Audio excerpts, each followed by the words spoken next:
꿈꾸는 교회에 와서 기쁩니다. 왜냐하면 우리 조훈 목사님은 대학 1학년 때부터 제 친구였으니까요. 그리고 저는 은퇴를 했지만 여전히 꿈꾸는 사람으로 살아가고 있으니까요.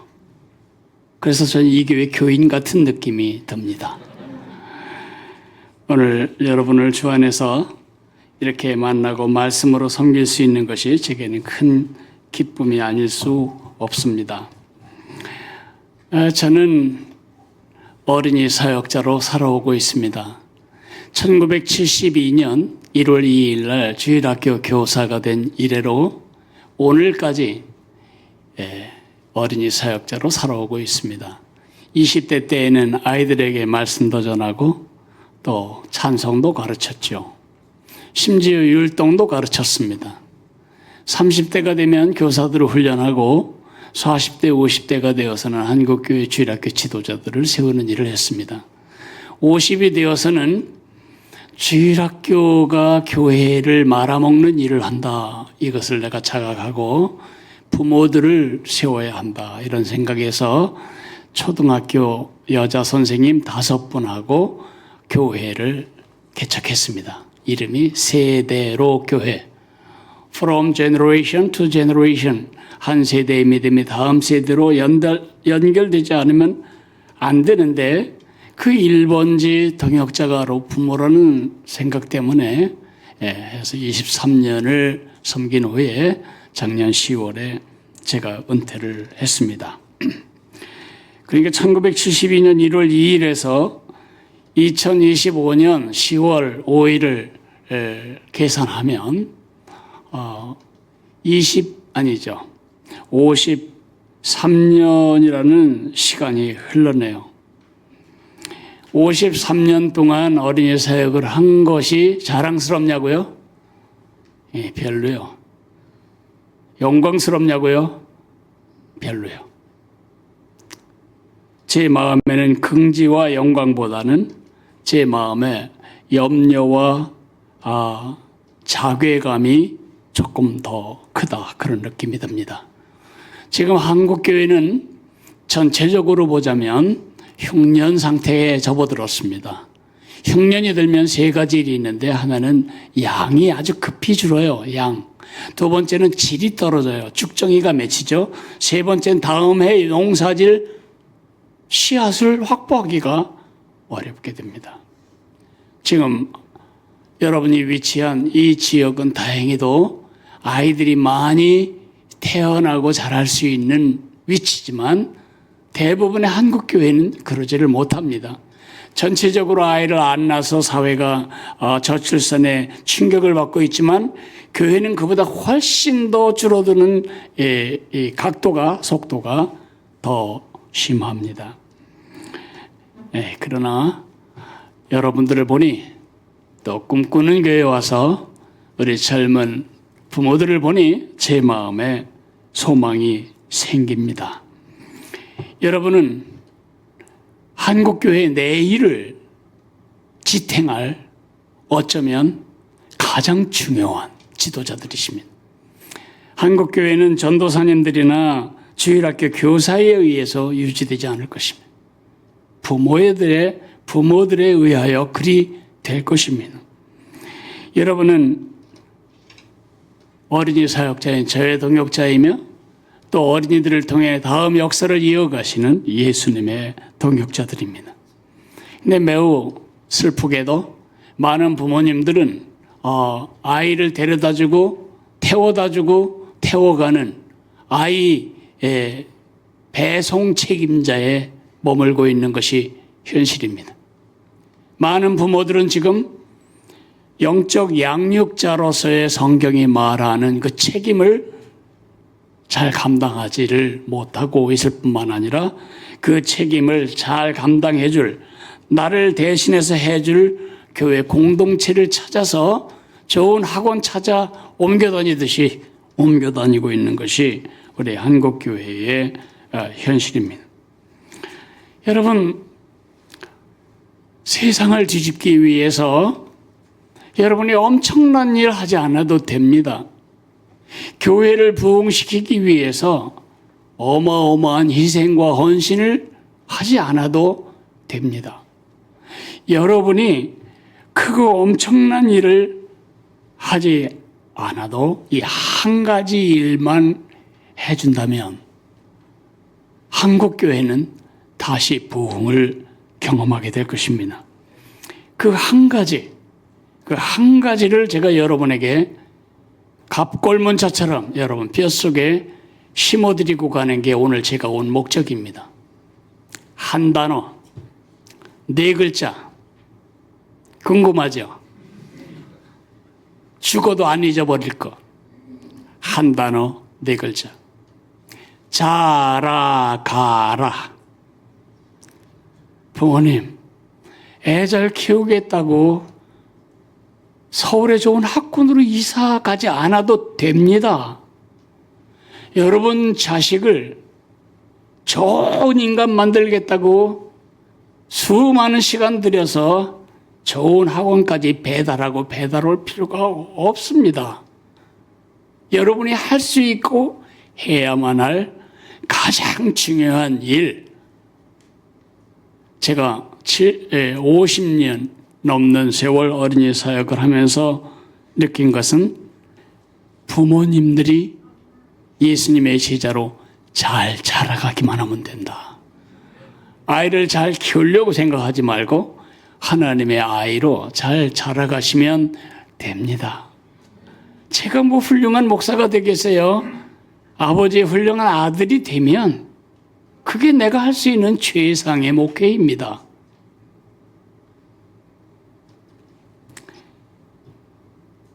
이것은 제 소원이나 제 지혜가 아닙니다. 이것은 하나님의 소원입니다.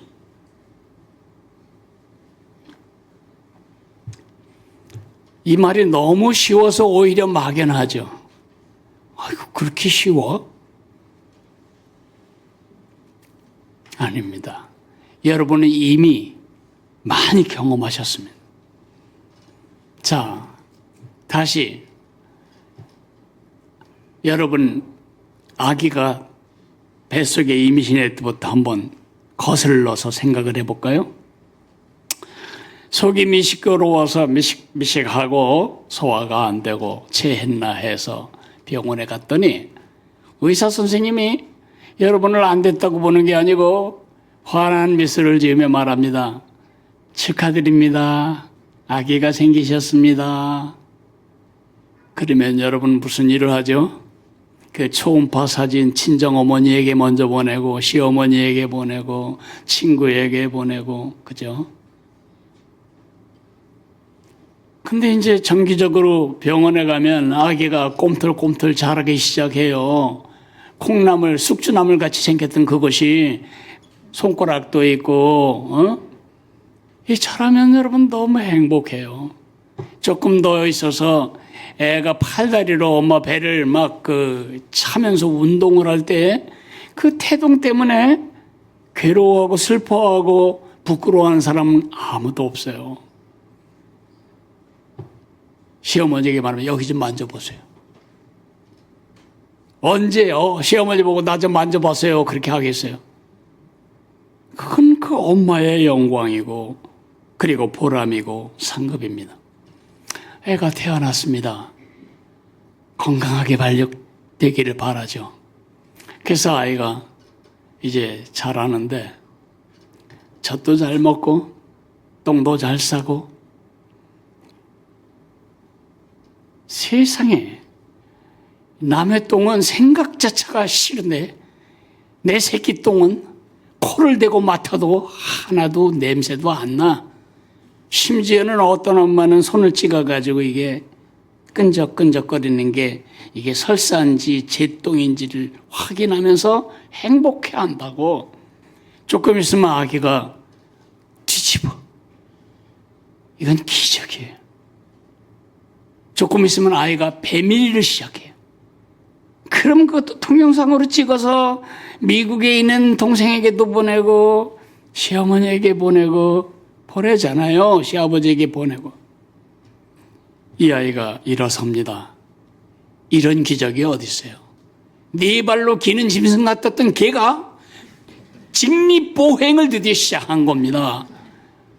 그러더니 글쎄 얼마 있다가는 걷는 거이죠. 어떤 마라톤 금메달리스트의 영광이 내 아들이 걷는 것을 보는 엄마의 영광보다 크겠어요? 그러니까 아이가 자란다고 하는 것은 부모의 가장 큰 영광이고 가장 큰 보상이고 보람이고 상급입니다. 맞습니까? 여러분이 자라나실 때 그것이 하나님의 가장 큰 영광입니다. 쟤 좀 봐라. 아이고 술도 끊었다. 야 천사들에게 말합니다. 쟤 좀 봐라. 그 나쁜 습관 벌써 한 달에 한 번 하더니 지금은 1년에 한 번밖에 안 하지 않냐?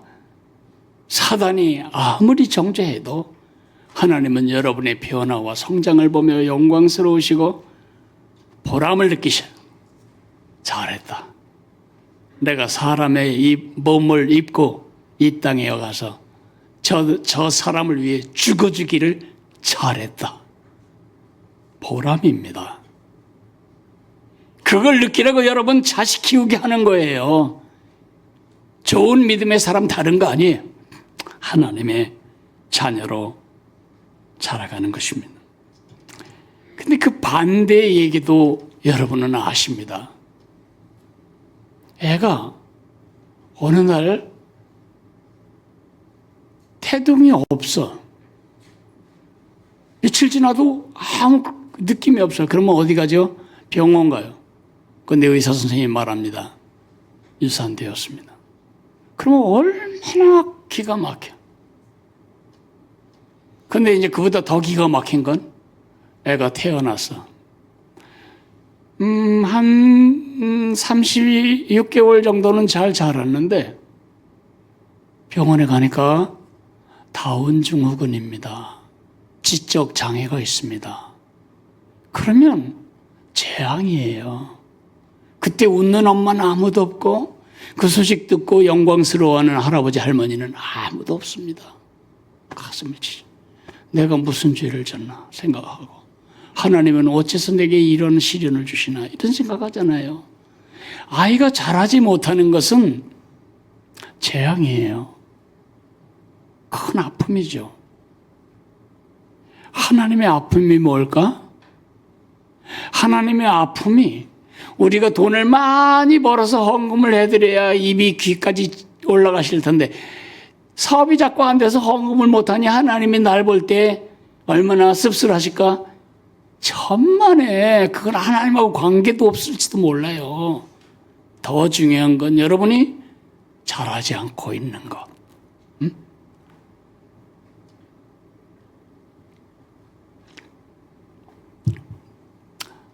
제가 서울의 영곡 사거리에서 성남으로 넘어가는 길 오른쪽에 있는 병원 하나가 있는데 서울 시립아동병원이에요. 지금은 뭐 건물 사이에 끼어가지고 잘 보이지도 않던데 제가 수십 년 전에 그곳에 가서 그 아이들을 위해 봉사를 한 적이 있어요. 거기는 부모들이 버린 애들, 애가 태어났는데 와 잘하질 않아. 그 버리면 그 아이들을 모아다가 이제 보호해주고 이제 키우고 있는 것이죠. 별 성장 장애가 다 있어요. 몸은 그 나이에 맞게 커졌는데 머리는 엄마 몸에서 나올 요 상태예요, 진짜로. 그러면 그 아이가 뇌가 작으니까 집에 냥냥이보다도 지능이 낮은 거예요. 그러니까 짐승 같은 본능만 있지 사람으로서의 기능이 안 돼. 내 자식이 그런 상태라면 어떠시겠습니까?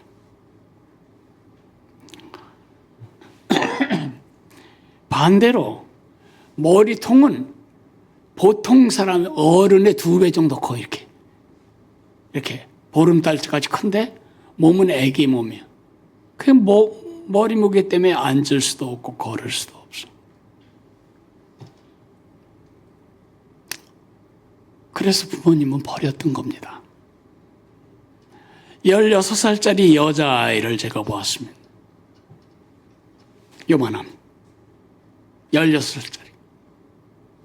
당연히 숟갈지도 못하고 배변 처리도 못하고 여전히 기저귀 차고 있습니다. 1년짜리 삶을 16년이나 반복하고 있는 그 여자아이를 볼 때 마음이 너무 아픈 겁니다. 내가 그 아이의 아버지라면 어땠을까 생각하면 참담합니다. 길거리 다니면서 얘가 우리 애기예요 그렇게 자랑하고 싶은 엄마가 있겠습니까?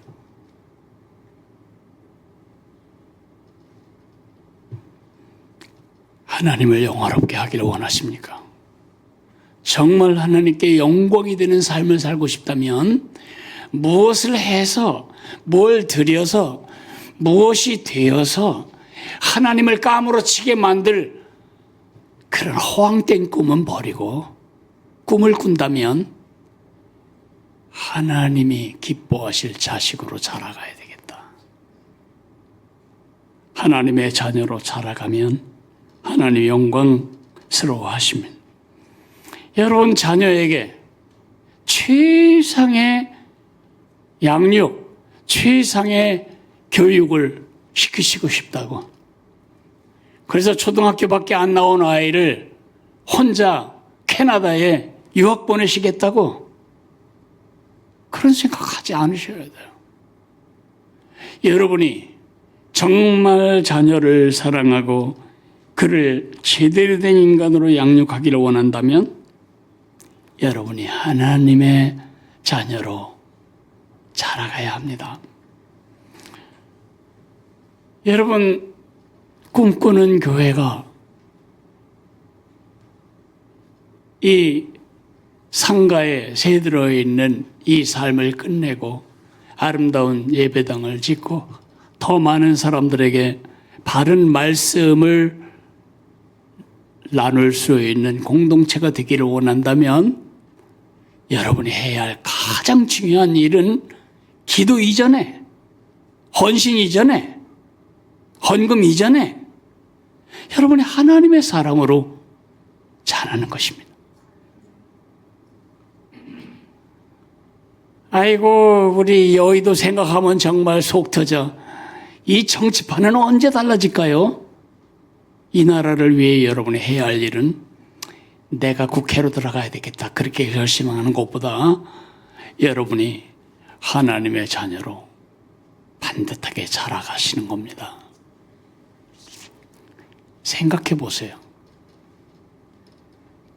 내게도 의미 없는 그 예수님을 무엇 때문에 우리 아이들이 섬겨야 되는데 나에게도 별로 유익이 안 되는 그 하나님을 나도 변화시키지 못하는 그 십자가의 예수를 왜 이웃이 여러분을 따라 믿어야 되는데 여러분도 행복하게 만들지 못하는 그 아버지를 왜 여러분의 동서가 따라와서 같이 믿어줘야 되는데 역사를 망치고 자녀를 망치고 교회를 망치고 나라를 망치는 가장 본질적인 우리의 잘못은 성장하지 못하는 것입니다.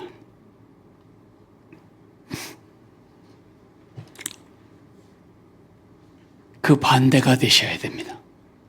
꿈꾸는 교회 성도 여러분, 여러분이 꿈꿔야 할 많은 일들이 있지만 나는 그 중에 1번은 나는 하나님의 기쁨이 되고 영광이 되도록 하나님의 아들로 하나님의 딸로 나는 자라고 싶다. 그게 꿈이어야 하고 그게 우리의 목표여야 합니다. 그거를 신학적으로는 성화라고 하고 교육학적으로는 성장 혹은 변화라고 부릅니다. 그것이 우리가 해야 할 일입니다. 어떻게 그렇게 할 수 있을까? 그 질문에 대한 대답. 자라야지. 근데 어떻게 하지? 그 대답이 하나님 말씀의 성경에 있죠. 오늘 목사님이 읽어주신 베드로후서 2장 18절에 그 말씀이 대답이 들어 있습니다. 베드로후서는요, 베드로 사도가 이 땅을 떠나기 전에 쓴 마지막 편지입니다.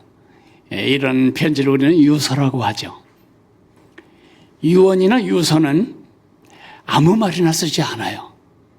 죽어가는 사람이 내가 2분 후에 죽는다는 걸 알면서 2분 안에 하는 말이 고작해야 여드름 좀 없애라, 뭐 살 좀 빼라 그런 얘기 하겠습니까? 정말 살아오면서 가장 본질적인 이야기를 남기지 않겠습니까? 베드로가 그의 유서에 가장 마지막 챕터, 가장 마지막 절에 부탁하고 펜을 놓은 그 기절이 바로 베드로후서 3장 18절입니다. 오직 우리 주 곧 구주 예수 그리스도의 은혜와 저를 아는 지식에서 자라가라.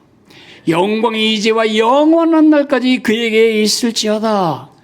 하나님의 영광과 여러분의 성장이 직결된다고 말하고 있습니다. 영광, 영광, 영광, 영광. 오늘 우리가 찬양했는데 그 영광을 돌리는 가장 좋은 방법은 그의 피로 구원받은 우리가 사단의 노예고 사단의 종자였던 우리가 그 사단의 속성을 벗어나서 우리가 되찾은 아버지의 형상을 따라 우리가 아버지 닮아 자라가는 거죠.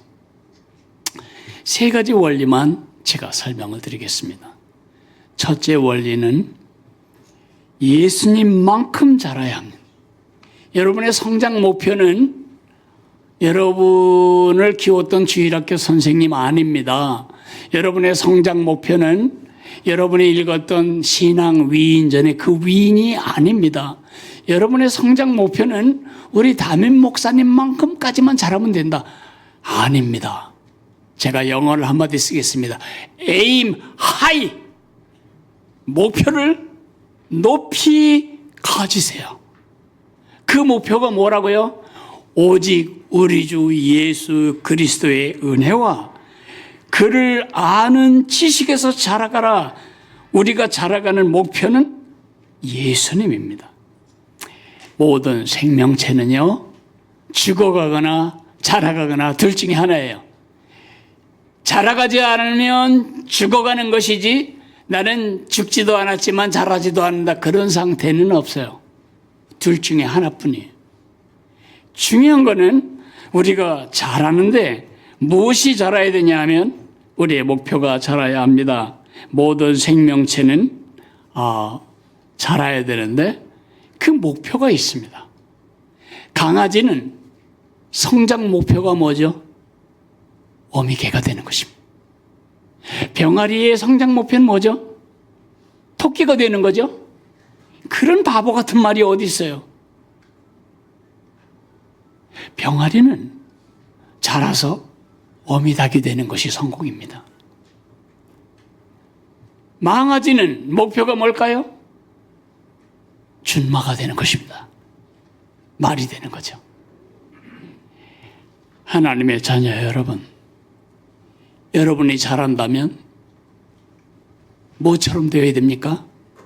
여러분과 나의 아버지 하나님처럼 되는 것입니다. 문제는 하나님이 영이시기 때문에 어떻게 생겼는지 안 보여. 그래서 보이는 하나님으로 우리에게 오시기 위해 사람의 몸을 입고 이 땅에 오셨고 우리 가운데 사셨기 때문에 그를 눈으로 보고 손으로 만진 바 되었던 사도들이 그 기록을 남겨서 우리 복음서를 통해 우리가 예수님 어떤 분이신 줄 알 수 있어요. 예수님을 본 사람은 하나님을 본 사람이에요. 예수님을 아는 사람, 하나님을 알아가는 사람이죠.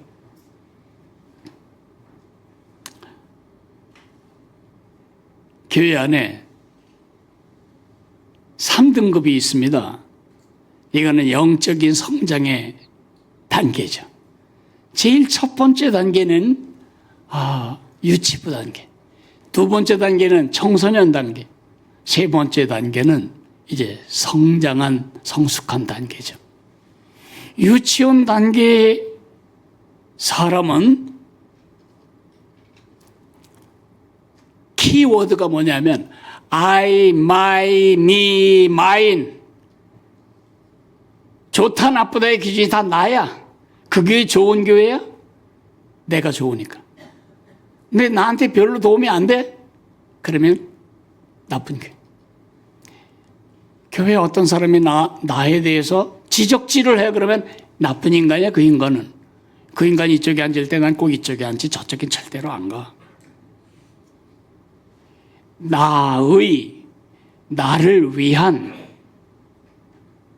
나의 것, 전부 나를 중심으로 돌아가는 아기처럼 영적으로 어린 사람은 키워드가 나입니다. 조금 더 큰 사람은 남입니다. 여러분 자녀들이 사춘기에 들었는지 어떻게 알 수 있냐고요? 한 가지 보면 분명해요. 화장실에 가서 오래 있으면 이 아이는 사춘기 접어들었다. 그 거울을 화장실에 가서 뭐 하는데 그렇게 시간 걸릴까요? 머리를 옆으로 빗었다, 뒤로 빗었다, 앞으로 흔겠다, 뒤로 흔겠다. 왜 그렇게 많이 볼까? 눈을 찡그려보고 키워보고 째려보고 남들이 나를 어떻게 볼까? 내 모습이 어떻게 보일까?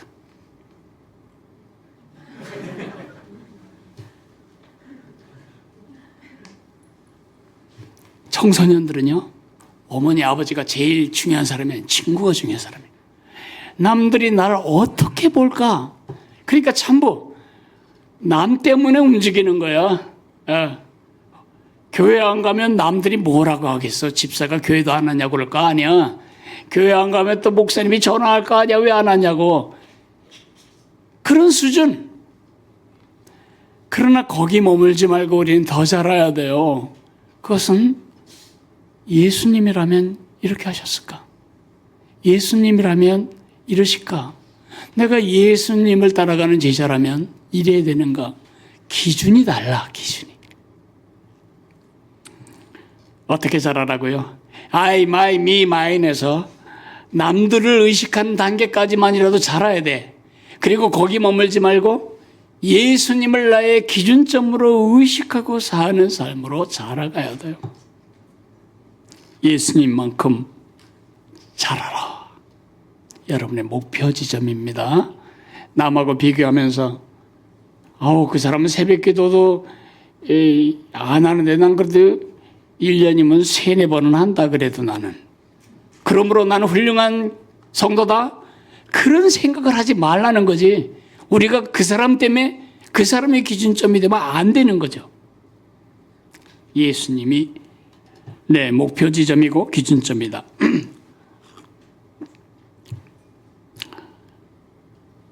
두 번째로는요. 모니터를 좀 더 주시겠어요? 난 목이 굉장히 약해서 모니터 소리를 조금만 더 주면 잘 들릴 것 같아요.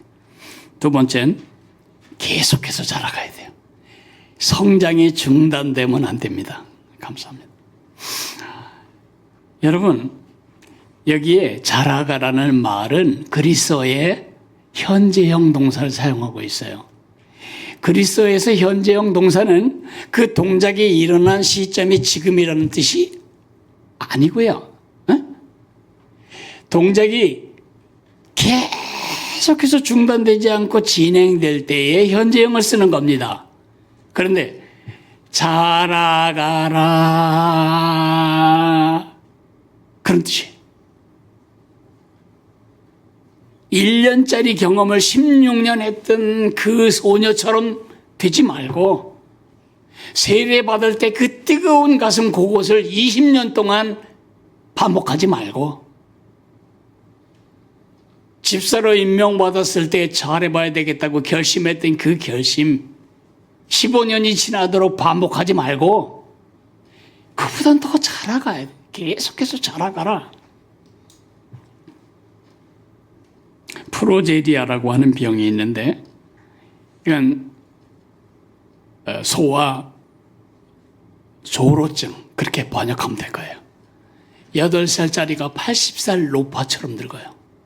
그래서 8살짜리가 요만한 아이가 이런 돋보기 쓰고 걷지를 못해서 지팡이를 짚어야 하고 손은 떨리고 귀는 안 들려서 보청기 끼고 무릎은 다 상해서 제발로 서기도 어렵고 안 들려서 보청기 끼고 또 머리는 다 빠지고 이도 다 빠져서 틀니를 해야 하고 80살이라니까. 실제 나이는 8살인데 80살처럼 늙어버린 소아 조로증 환자처럼 8살에서 여러분 성장이 머무르면 안 되는 겁니다. 어떻습니까? 여러분은 2024년보다 지금 더 나은 사람으로 자라가고 있나요?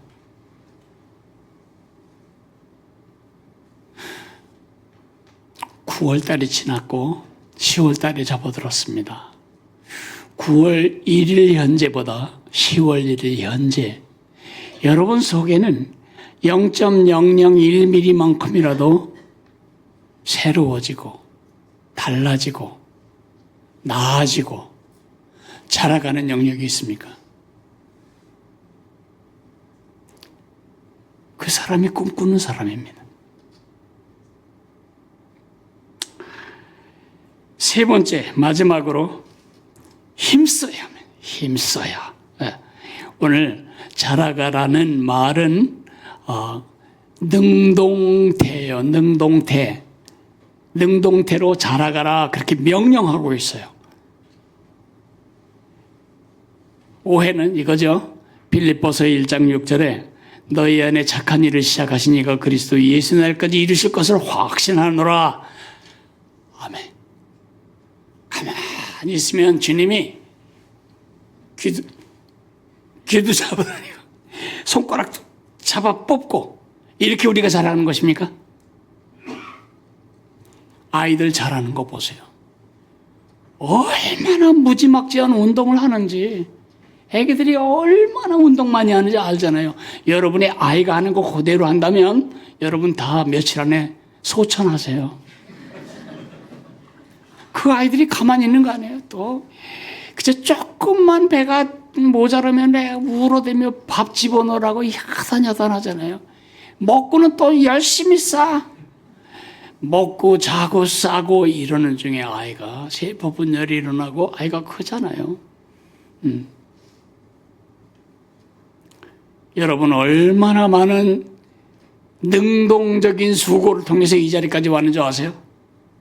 여러분 일어나 보겠다고 얼마나 뒤로 까당까당 넘어졌는지 기억도 안 나시죠?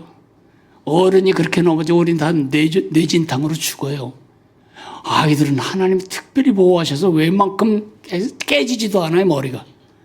그런 시행착오를 겪으면 끊임없이 일어나겠다고, 끊임없이 걸어보겠다고, 쫓고 있으면 끊임없이 뛰어보겠다고. 그죠? 능동태입니다. 성장은 수동태가 아니라 능동태입니다. 성령님은 여러분의 능동태가 가능하도록 여러분에게 힘과 동기를 주십니다. 절로 자라는 것이 아니고 시간만 가라. 나도 80쯤 되면 야곱같이 경건한 노인이 될 텐데 그런 말 하지 마세요. 30대에 기도하지 않은 사람은 80대도 기도 안 해. 40대 성경 안 읽은 사람이 90대의 성경 읽을 것 같아. 그때는 핑계가 안 보여서 못 읽고 끝나는 거예요, 그냥. 힘써야 합니다. 여러분과 나는 지금 이렇게 평평한 운동장에 같은 상태가 아닙니다. 우린 기울은 운동장입니다. 가만히 있으면 우린 밀려 내려가게 돼 있어요. 힘쓰지 않으면 올라갈 수가 없는 것이 우리의 DNA라고요. 사단이 제일 많이 쓰는 전술은 말씀을 도둑질하는 것입니다. 여러분이 자라가야 할 필수 영양분을 차단하는 거죠. 못 먹게 만드는 것입니다. 예. 한국교회에 제일 많이 통하는 사단의 전략,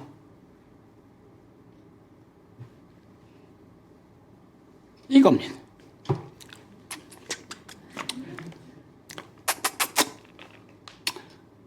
(10월 5일) 날 와서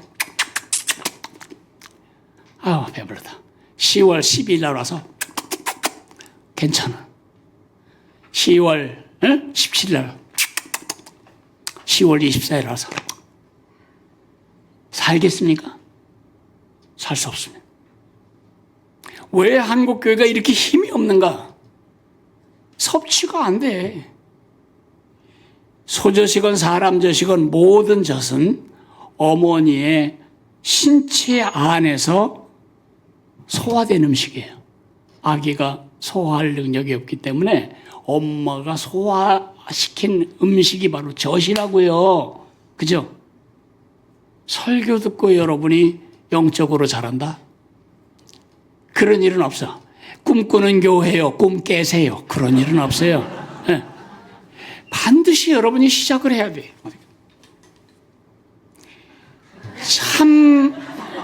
참 성장은 이렇게 시작하는 거예요.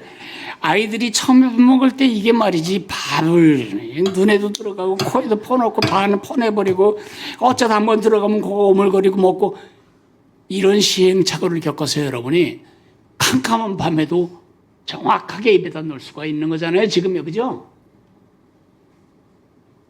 그래서 잘한 거예요. 영적으로 전혀 다른 얘기가 아니에요. 근데 많은 성도들은 일주일에 한 번 목사님이 뼈를 녹이는 고뇌 속에 연구한 설교 말씀을 듣고 참 좋았어. 근데 일주일 내내 공급이 없어. 아주 죽을 지경이야. 그러니까 조금만 손대도 신경질이 나. 여러분, 세 끼만 굶어봐요. 부부싸움 안 할 집이 별로 없어요. 아주 날카로워. 직장에 가서 까칠하고, 집에 가도 까칠하고, 집안 분위기도 까칠하고, 다 뭐냐면 영양 공급이 안 돼서 그래요. 그래서 여러분이 성경이라고 하는 말씀을 내 눈으로 퍼먹어야 돼. 내 눈으로. 그런데 많은 사람들이 핑계대는 것은 성경은 너무 두꺼워, 너무 길어, 너무 어려워, 너무 재미없어. 그게 바로 사단이 예스, 또 하나 낚았구만. 제가 그게 너무 화가 나서 성경을 손에 붙잡게 만드는 방법은 성경 전체가 하나의 이야기라는 것을 가르쳐 줘야 되겠다. 그래서 제가 신구약 파노라마라고 하는 세미나를 만들어서 지금 5,000명이 넘는 강사들이 전국에 다니며 강의하고 있어요. 응? 그것을 글로 풀어 써준 것이 바로 이 바나바 할아버지의 스토리 바이블이에요. 우리 유치부에서는 이 그림이 있는 이 책을 그림 성경이죠. 아이들에게 읽어주고 있는 줄 아는데, 필요하다면 이 책을 5번만 읽어보세요. 그림이 절반이라 읽는 것도 아주 쉬워. 그리고 할아버지처럼 내가 친절하게 써놨어. 우리 교회 초신자 하나가 이걸 5번을 읽고는 막 이게 급상승하는 거예요. 성장 곡선이. 왜요? 목사님이 설교를 할 때 그게 어디쯤 되는지를 아는 거예요. 큰 지도 안에서. 그러니까 재미가 있어. 그러니까 자꾸 성경을 보게 돼. 그래서 이 성경을 읽어가면서 잘하는 거죠. 도움이 되면 좋겠습니다. 자, 이제 말씀을 이제 마무리해야 되겠는데, 정말 하나님을 영화롭게 하기를 원한다면 잘 알아주십시오. 정말 자녀들에게 좋은 엄마, 아빠로 기억되기를 원한다면 좋은 하나님의 자식으로 자라주십시오. 정말 꿈꾸는 교회가 여러분으로 말미암아 많은 사람들이 따라와서 이 공간이 모자라서 이 옆벽 트고 앞벽 트고 다퉈도 안 돼서 새로운 예배당을 짓게 만들고 싶다면 자라주십시오. 그게 주님의 소원이고 주님의 꿈입니다. 기도할까요? 고마우신 하나님 아버지 은혜를 감사합니다. 우리가 잘하는 것은 하나님의 영광이고 우리를 낳으신 아버지의 기쁨이고 감격이고 보상이고 격려고 보람입니다. 그러나 우리가 잘하지 못하는 것은 우리가 자식 키우면서 뻔히 경험했듯이 그것은 슬픔이고 좌절이고 재앙입니다. 우리가 하나님의 사람으로 날마다 예수님을 닮아 자라가게 도와주시기를 원합니다. 예수를 닮기 나 원하네 찬양으로 끝나지 말고 날마다 그 일이 내 속에서 끊어지지 않고 진행되는 은혜를 허락해 주시기를 기도합니다. 예수님 이름으로 기도했습니다. 아멘.